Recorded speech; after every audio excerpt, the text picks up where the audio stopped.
और इसकी micro planning बहुत जरूरी है। सिर्फ ऐसे ही जो है दकियानूसी सब्जेक्ट्स डाल दिए और फिर उस पे जो है आप आगे बढ़ते जाएंगे तो नहीं होगा। कैसे, क्या क्या डिमांड है अगले 10 साल का, क्या माइक्रो प्लानिंग है, किस तरह से स्टेप बाय स्टेप आप उन सब्जेक्ट्स को स्कूलों में लाएंगे। 10-15 साल में फिर आपको जो नीचे के ब्रेन रॉटन हो गए हैं उनको आहिस्ता आहिस्ता आहिस्ता आहिस्ता फ्रेश करके नए प्रोडक्ट्स जब आएंगे, हो सकता है अगले 10-15 सालों में पाकिस्तान की किस्मत भी बदल सकती है। जी, आपने बहुत अच्छी बात की कि इस वक्त पाकिस्तान का एजुकेशन निज़ाम बेहतर करने की हमें बहुत ज़्यादा सख्त ज़रूरत है, क्योंकि अगर हम बात करें तो यहाँ पे ना तो अच्छी यूनिवर्सिटीज़ हैं, ना ही अच्छे स्कूल्स हैं। इवन के जो सरकारी स्कूल्स हैं, उनका हालात कुछ इस तरह से है कि वहाँ मैं तो कभी नहीं चाहूँगी कि मेरे बच्चे जो हैं सरकारी स्कूलों में जाकर पढ़ें। और अगर हम इंडिया के एजुकेशन निज़ाम की बात करें, तो उनके सरकारी लेवल पर भी जो स्कूल्स और यूनिवर्सिटीज़ बनाई गई, उनका तालीमी निज़ाम जो है वो बहुत बेहतर है। अच्छा, अवीशान, आपको क्या लगता है कि इंडिया और पाकिस्तान के दरमियान सबसे बड़ा मसला क्या है जो हल हो जाए तो दोनों मुल्कों के दरमियान जो है वो दूरियां खत्म हो सकती हैं? नो डाउट आपने पहले ये कहा कि इंडिया ने कई बार पाकिस्तान के साथ ताल्लुकात बेहतर हम्म। करने की कोशिश की है, लेकिन पाकिस्तान की तरफ से कोई जवाब नहीं दिया गया। अभी भी रिसेंटली आरएसएस की जमात के लीडर की जानिब से कहा गया था कि पाकिस्तान के इस मुश्किल हालात में हम पाकिस्तान की मदद करने को तैयार हैं, पाकिस्तान को 25 से 50 लाख टन गंदुम देकर, ताकि कम से कम लोगों को खाने के लिए आटा तो मिले। लेकिन पाकिस्तान की तरफ से कोई जवाब नहीं दिया गया। तो आप बताएं, आपको क्या लगता है कि बेसिक मसला क्या है, असल फसाद की जड़ क्या है जो दोनों मुल्कों को करीब आने नहीं दे रही? मैंने जैसे पहले भी बताया कि आपके यहाँ जो बेसिक, जो मुझे मसला समझ में आ रहा है वो आर्मी का ही समझ में आ रहा है। क्योंकि अगर एक बार को कोई प्रधानमंत्री आपके यहाँ कुछ अच्छा करने का भी सोचता है तो कहीं ना कहीं आर्मी उसको नहीं अच्छा करना चाहती है। क्योंकि क्योंकि मैं आपको एक और चीज बता देता हूँ, क्योंकि पाकिस्तान आज से 20 साल पहले, 40 साल पहले भी एड पे चलता आया है सब कुछ। उनकी जो इकोनॉमी थी एड पे चलती आई है। पहले यूएस से पाकिस्तान को एड आती रही है अफगानिस्तान के नाम पे। तो आर्मी फलती फूलती रही और आर्मी को एक पावर महसूस होने लगी पाकिस्तान में। तो पाकिस्तान की आर्मी ये कभी नहीं चाहती है, क्योंकि पाकिस्तान की आर्मी वहां पे एक एलाइट क्लास बन चुकी है।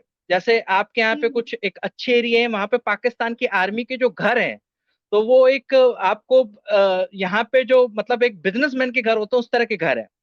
तो वो पाकिस्तान की आर्मी की जो मेन सोर्स ऑफ इनकम बन गई है, वो इंडिया के नाम पे जो पैसे आते हैं वो बन चुकी है। तो क्यों चाहेगी आर्मी की अच्छा इंडिया के साथ निशान, यहाँ ताल्लुकात पे मैं अच्छे हों? आपसे एक सवाल करना चाहूंगी। आपने बात की हम्म। कि अफगानिस्तान के नाम पर एड खा रहा है पाकिस्तान, तो अफगानिस्तान को तो हम्म। पाकिस्तान भी बहुत सारी, सॉरी, अफगानिस्तान को तो इंडिया जो भी है जो बहुत ज्यादा सपोर्ट कर रहा है। अगर आप देखें तो अफगानिस्तान पर बुरा वक्त आया तो इंडिया ने हर लिहाज से अफगानिस्तान की मदद की, अफगानिस्तान हम्म। को फंड्स भी दिए, वहां पर डिफरेंट प्रोजेक्ट्स पर काम भी किया। हम्म। दोबारा से हम्म। इंडिया की एम्बेसी जो है वो काबुल में रीओपन हो गई। तो इस वक्त अगर हम्म। हम बात करें तो अफगानिस्तान तो इंडिया के इशारों पर चल रहा है। हजारों की तादाद में अफगानिस्तान के स्टूडेंट्स को हम्म। स्कॉलरशिप दी जा रही है इंडिया की जानिब से कि आप हम्म। इंडिया आए और आकर पढ़े। और अफगानिस्तान का भी रुझान पाकिस्तान से ज्यादा इंडिया हम्म। की तरफ है। एक्चुअली अफगानिस्तान इंडिया के लिए बहुत इंपॉर्टेंट जगह है। रीजन बीइंग क्योंकि उसका बॉर्डर पाकिस्तान से लगता है और हर देश चाहता है कि वो अपने आप को, मतलब अपनी जो बॉर्डर्स हैं वहां पे अपने आप को मजबूत रखे। जैसे पाकिस्तान जो है वो चाइना के काफी करीब है, क्योंकि चाइना का जो बॉर्डर है और जो चाइना है उसकी जो दुश्मनी है वो हिंदुस्तान के साथ हमेशा से है ना, कई सारे मसलों पे। अगर आप देखें कि ऊपर जो कश्मीर का भी एक पार्ट है, स्काई चीन और अरुणाचल प्रदेश और काफी जगह पे चाइना के साथ इंडिया के डिस्प्यूट चल रहे हैं। तो पाकिस्तान चाइना के इसलिए करीब है क्योंकि वो इंडिया से उसके पंगे चल रहे हैं। ठीक है। और हर देश चाहता है कि अगर उसकी कहीं से भी दुश्मनी चल रही है, क्योंकि हम ये तो कह ही सकते हैं कि पाकिस्तान और इंडिया की एक तरह से दुश्मनी ही चल रही है। It's been like 10 years, 20 years हम यही सुनते आ रहे हैं। तो अफगानिस्तान की जो लैंड है, जो जगह है, वो इंडिया के लिए बहुत इंपॉर्टेंट है। कल को कुछ हो जाता है तो इंडिया कहाँ से पाकिस्तान को घेरेगा? तो कुछ तो जगह चाहिए। तो और पाकिस्तान यानी की एक आपने और अपने बड़ी मुंह बात से वो भी बताता हूँ। कबूल कर लिया कि अफगानिस्तान इंडिया के लिए क्यों इंपॉर्टेंट है? बिल्कुल बिल्कुल, मैं तो बोलूंगा, क्योंकि जब तक पाकिस्तान वहां पे, पाकिस्तान के लोग आर्मी को सही नहीं करते हैं, वहां के लोगों को सही नहीं करते हैं, जो करते हैं ये हरकतें। अभी आप देखिए एशिया कप होने जा रहा है, इंडिया ने साफ मना कर दिया। क्यों जाएगा इंडिया? क्योंकि आपके वहां पे जो हेड्स बैठे हुए हैं वही चीजें ठीक नहीं करना चाह रहे हैं। इंडिया के लिए तो वो जगह हमेशा से इंपॉर्टेंट रहेगी, क्योंकि जब तक वहां पे जो टॉप पे लोग बैठे हुए हैं वही चीजें ठीक नहीं करेंगे तो कभी भी दोस्ती नहीं हो सकती। दोस्ती करने के लिए सही। ही सबसे पहले ये इंपॉर्टेंट है कि एक कॉन्स्टिट्यूशन स्टैब्लिश हो, चीजें रूल ऑफ लॉ हो। रूल ऑफ लॉ है नहीं पाकिस्तान में, सब कुछ आर्मी कंट्रोल कर रही है, तो इसलिए वो जगह भी इंपॉर्टेंट है। अच्छा सर, और मोहम्मद सबसे आशिफ इंपॉर्टेंट चीज, सर। अच्छा अच्छा, जी जी जी बोले विशान, आप क्या कहना, कंटिन्यू करें मैं अपनी एक और बात चीज को। बोलना चाहूंगा यहाँ पे, थोड़ा सा एक और चीज बोलना चाहूंगा कि पाकिस्तान में एक और बहुत बड़ा जो मसला है, उनके डॉलर्स खत्म हो जाते हैं हर बार, आईएमएफ के पास जाना पड़ता है। तो इसके पीछे का भी एक रीजन बता देता हूँ, क्योंकि पाकिस्तान एक्सपोर्ट कुछ नहीं करता है। मेड इन पाकिस्तान कुछ हम्म नहीं है आज की डेट पे, वो सिर्फ इंपोर्ट इंपोर्ट करते रहते हैं।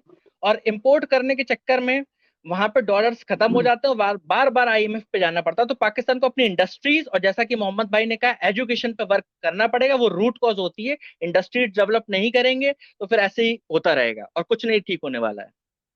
जी नहीं, नो डाउट विशान, आपने बहुत अच्छी बात की है कि इस वक्त हमें एड की नहीं, हमें ट्रेड की जरूरत है। हमें एड की बजाय ट्रेड जो की है वो जरूरत ट्रेड है। की पॉलिसी पर काम करना चाहिए। नो डाउट हम्म हम पाकिस्तान में कुछ नहीं बना रहे सिवाय प्रॉपर्टीज के, और यहाँ पर सोसाइटीज बनाने के अलावा यहाँ पर और कोई काम नहीं हो रहा। ना एजुकेशन पर जो है फोकस किया जा रहा है यहाँ पे, ना ही यहाँ पर बाहर के मुल्क से इन्वेस्टर आकर इन्वेस्ट करने को तैयार है। और अगर हम बात करें इंडिया हम्म और पाकिस्तान की, तो डेफिनेटली दोनों में कोई मुआवजा ही नहीं बनता, कोई मुकाबला ही नहीं बनता। अच्छा, मैं अगला सवाल मोहम्मद आशिक सर से करना चाहूंगी। सर, आपको क्या जी लगता है कि अगर दोनों मुल्कों के दरमियान ये जो बॉर्डर की एक दीवार है जिसने बहुत सारे मसले खड़े किए हुए हैं, अगर ये बॉर्डर के इश्यूज खत्म हो जाते हैं तो पाकिस्तान के लिए किस कदर आसानियां पैदा हो सकती हैं। बॉर्डर के इशू खत्म हो जाने से तो पाकिस्तान के लिए ही ज्यादा फायदेमंद होगा, क्योंकि इंडिया एक बहुत बड़ा ट्रेड हब है।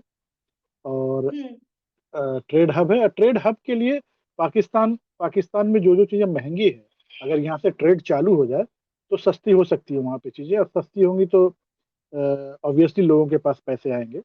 और ट्रेड, सबसे बड़ी बात है कि सस्ती होने के लिए ट्रेड में पैसे होने चाहिए ना। आपकी डिफिसिट इतनी चल रही है तो वो पैसा पहले आएगा कहाँ से, ये बहुत इंपॉर्टेंट है। पैसा रहेगा तो ट्रेड करेंगे। और ये पैसे के लिए आपको, जितने बड़े आपके यहाँ बड़े पूंजीपति लोग हैं या जो भी गवर्नमेंट है, उनको ये जुटा के कम से कम इंडस्ट्रीज और एजुकेशन, विशान भाई हम्म ने भी बहुत सही कहा, ये दोनों चीजें रूट ही होती है। मतलब समझिए, पानी में अगर शिप को चलना है तो उसके जितने लवाजिमात हैं वो होने चाहिए, नहीं होगा तो फिर आप शिप बना के भी बैठे रहिए, क्या फर्क। तो बॉर्डर खोल भी देने से फर्क इसलिए नहीं पड़ेगा कि आपके पास रिजर्व नहीं, रिजर्व होगा तो सही। ही ट्रेड होगा, और ट्रेड होगा तो फिर प्रॉस्पर आएगी। फिर आप एजुकेशन को भी ठीक कर पाएंगे, उसमें भी इन्वेस्ट कर पाएंगे। आखिर में